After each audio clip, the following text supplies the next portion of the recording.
وہ ہمیں دعوت دے رہے ہر آیات کہ اے قرآن والا، اے قرآن کے ماننے والا، کائنات میں غور کرو، اس میں فکر کرو، اس سے فائدہ اٹھاؤ۔ لیکن مومن اس کا سر نیچے ہے، اوپر وہ دیکھتا نہیں ہے، غور نہیں کرتا۔ فطرت سے دوری، یعنی آج کائنات کو جاننے کے لیے جو ترقی یافتہ لوگ ہیں وہ بہت ہی زیادہ جو ہے نا محنت کر رہے ہیں، بہت ہی زیادہ پیسہ خرچ کر رہے ہیں، اپنی آمدن کا ایک بڑا حصہ وہ اس چیز پر خرچ کر رہے ہیں کہ ہم کائنات کو جانیں، ہم فطرت کو سمجھیں، ہم قوانین فطرت کو جانیں، تاکہ اس سے ہم فائدہ اٹھائیں، تاکہ فطرت کو ہم جو ہے نا مسخر کریں اور ہم آگے ترقی کر لیں، وہ چاند پر پہنچے،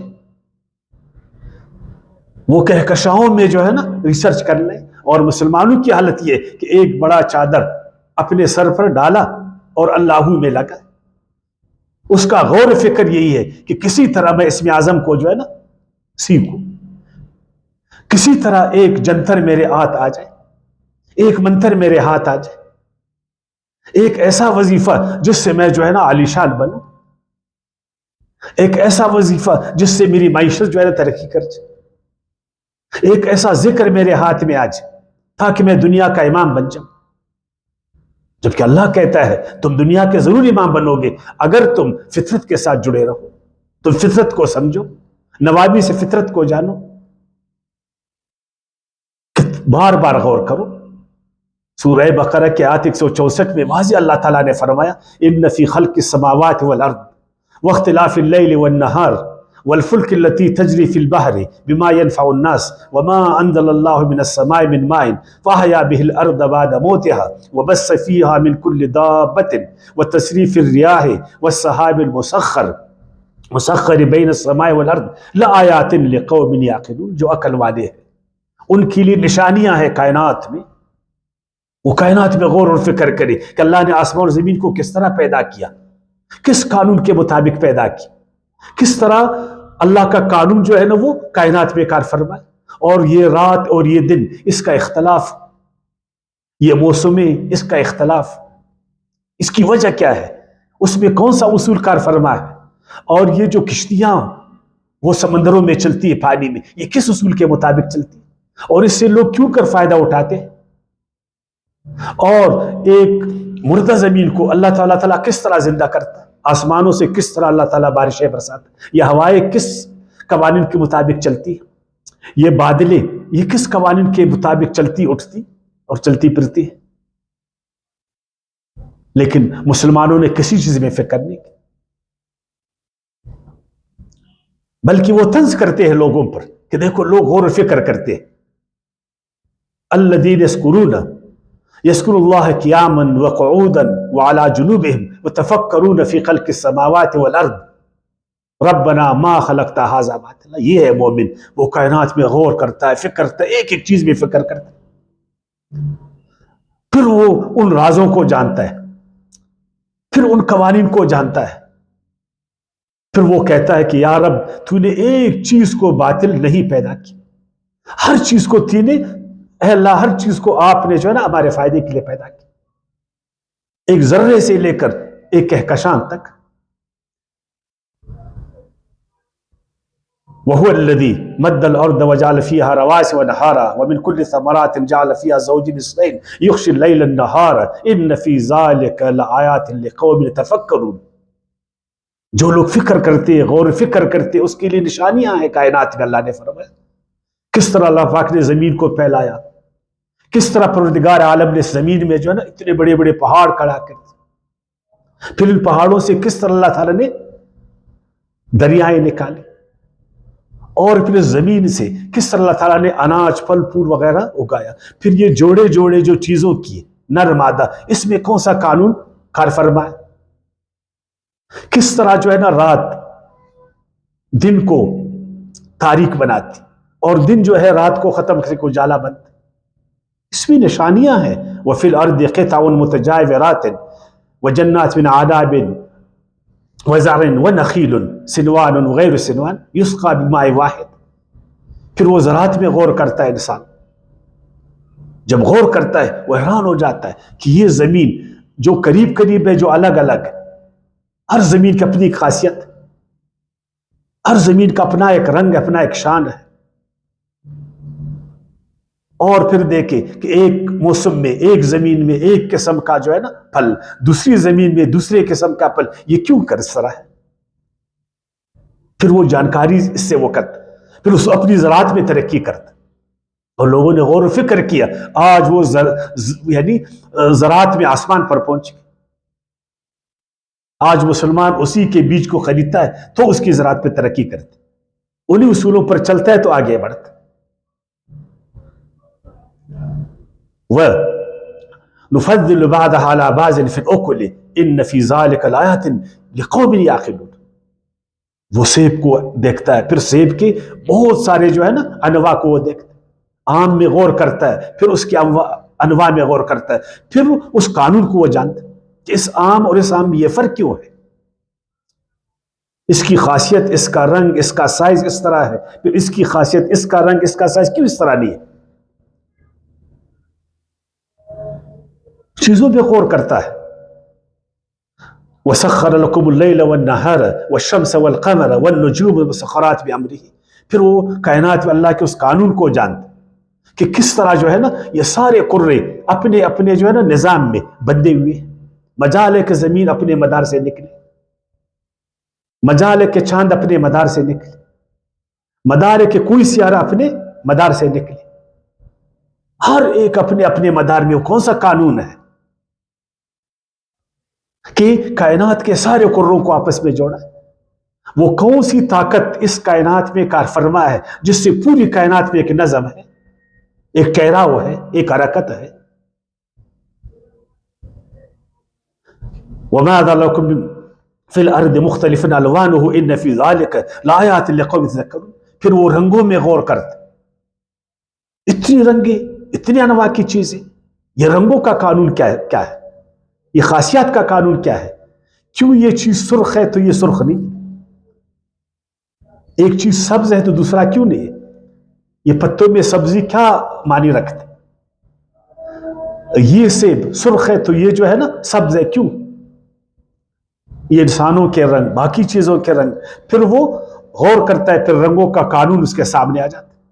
پھر وہ اس شعبے میں ترقی کے آسمان پر پہنچ جاتا ہے. وَهُوَ الَّذِي سَخَّرَ الْبَحْرَ لِتَأْكُلُوا مِنْهُ لَحْمًا طَرِيًّا. پھر وہ سمندروں کو مسخر کرتا، پھر اس سمندروں سے وہ مچھلیاں نکالتا اور مچھلیوں کو، تازہ تازہ مچھلیوں کو خوراک کا باعث بناتا، پھر ترقی کر جاتا. میں نے کتاب میں دیکھا آج سے 200 سال 300 سال پہلے، بلکہ 500 سال پہلے، کہ وہ ملک، وہ ممالک، وہ قومیں جو سمندروں پر قابض تھے اور جو مچھلیوں کا زیادہ شکار کرتے تھے، وہ آگے بڑھے. آج بھی دیکھو کہ مچھلیوں کے شکار میں کون سی قومیں جو نا آگے اور کون سی قومیں پسماندہ ہیں. سمندروں پر کس کا قبضہ ہے؟ سمندروں کے قوانین کو، راستوں کو کون جانتے؟ بڑی بڑی کشتیاں. اور اسی طرح چوپایوں میں کہ ایک گائے جو ہے وہ 10 کلو دودھ نہیں دے سکتی اور دوسری گائے جو 50 کلو دودھ دیتی. کیوں؟ ایک بیل، اس کا وزن 5 من یعنی 200 کے جی، اور ایک ہے جس کا 500 کے جی. یہ کیوں؟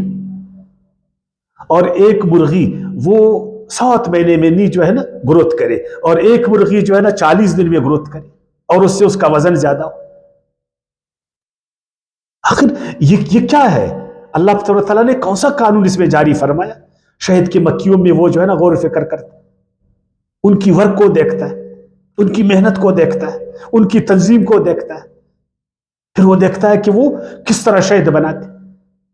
پورے کارخانہ اس کے سامنے خدائی آ جاتا ہے، فطرت کے اس کارخانے کو جانتا.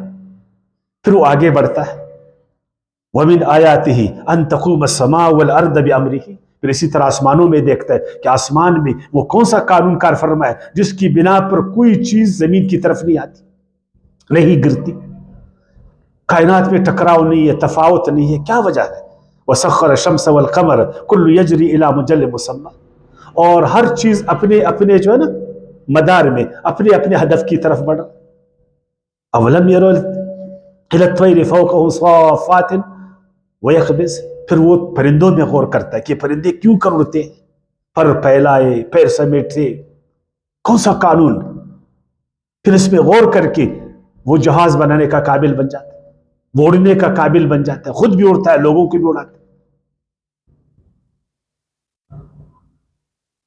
تو میں نے آپ کو کہا کاش کہ مسلمان ان آیاتوں کو سامنے, اس طرح سینکڑوں آیاتیں میں آپ کو پڑھا سکتا ہوں قرآن مجید میں.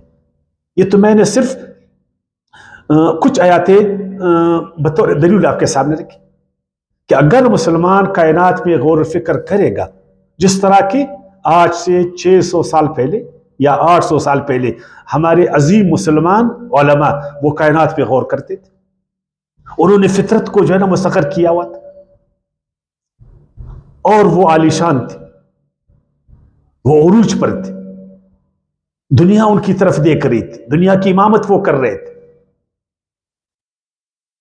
مغرب میں ابن رشد ہے, ابن خلدون ہے, تو سنٹرل ایشیا میں پھر ابن سینا ہے, یمن میں کندی ہے, عمر خیام ہے, غزال وہ رازی ہے. اس طرح کے شاندار عالم تھے, اور مسلمان ترقی کی طرف جا رہا تھا, تمام شعبوں میں ترقی کی طرف جا رہا. پھر اس نے فطرت, جس طرح قرآن کو اس نے چھوڑا, پھر اس نے فطرت کو بھی چھوڑ دی. فطرت کی بجائے پھر ایک چادر اپنے سر پر لے لی, بجائے پھر آسمان میں غور کرے وہ زمین میں آ کر گھس گیا, غاروں میں گھس گیا اور چلوں کی طرف چلا گیا.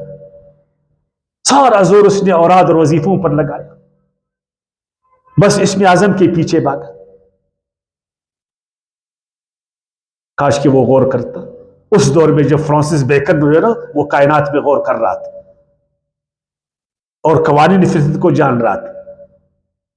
کاش کہ اس زمانے فرانسس بیکن کے ساتھ ساتھ ہمارے مسلمان بھی اس طرح کرتے, یا جس طرح ڈیکارٹ اس زمانے میں جو ہے نا انسان پر اور ہر چیزوں پر غور کر رہا تھا, یا نیوٹن نے جس طرح جو ہے نا حرکت کے قوانین دریافت کی اور دنیا کو روشن کیا.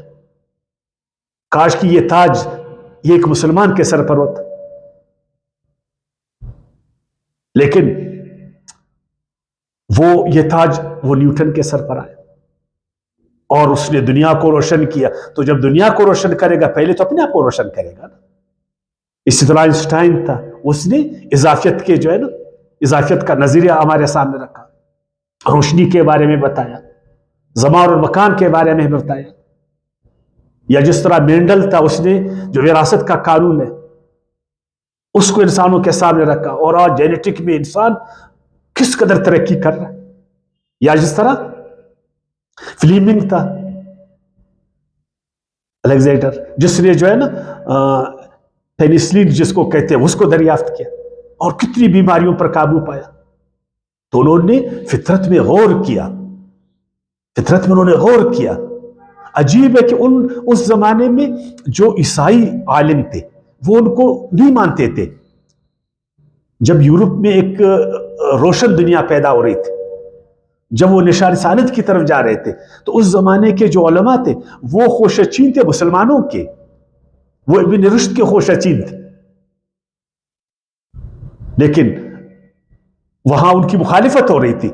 لیکن آج کیا حالت ہے, آج مسلمان جو ہے نا بہت پیچھے, ریسرچ میں پیچھے, غور و فکر میں پیچھے, قوانین فطرت کو وہ نہیں جانتا, اور آج بھی اپنا پیسہ وہ علم پر خرچ نہیں کرتا, اپنا پیسہ تحقیق پر خرچ نہیں کرتا.